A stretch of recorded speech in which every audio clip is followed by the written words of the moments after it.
1971 সালের রক্তাক্ত ইতিহাস ভুলে গিয়ে ভারতকে এখন উচিত শিক্ষা দিতে মরিয়া বাংলাদেশের মোহাম্মদ ইউনূস অন্তর্বর্তী সরকার। মোমেন শাহী সেনানিবাসে সেনা প্রশিক্ষণ ও ডক্ট্রিন কমান্ড সদর দপ্তরে ধাপে ধাপে প্রশিক্ষণ দেওয়া হবে বাংলাদেশি সেনাদের। বাংলাদেশি সেনাবাহিনীর 10টি কমান্ডকে প্রশিক্ষণ দেবে পাকিস্তান। এই প্রশিক্ষণের তত্ত্বাবধান করবেন পাকিস্তান সেনাবাহিনীর মেজর জেনারেল পদমর্যাদার অফিসার।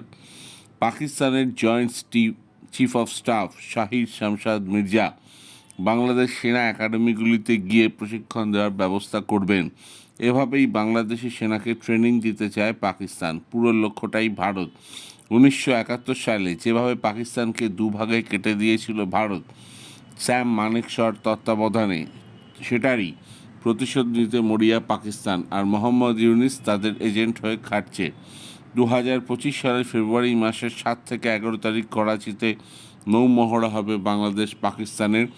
অলরেডি ভারতের বিভিন্ন বর্ডারে, বিশেষ করে বাংলাদেশ বর্ডারে সিকিউরিটি বাড়িয়েছে ভারত। এটা নিয়ে ভারত খুব একটা চিন্তিত না হলেও অর্থাৎ রিসার্চ অ্যান্ড অ্যানালিসিস উইংস ভারতের গোয়েন্দা সংস্থা রিপোর্ট পেশ করেছে। তাতে জানা যাচ্ছে জঙ্গি সেল অ্যাক্টিভ হয়ে আছে। পাক গুপ্তচর সংস্থা আইএসআই এতদিনে বাংলাদেশে গোপনে কাজ করত, এবার তারা প্রকাশ্যে রাস্তায় নেমেছে। তবে ভারত ভয় পেতে রাজি নয়। তাদের স্পেশাল কমান্ডো বাহিনী প্রস্তুত। বাংলাদেশ এবং পাকিস্তানকে উচিত জবাব দিতে সক্ষম ভারত।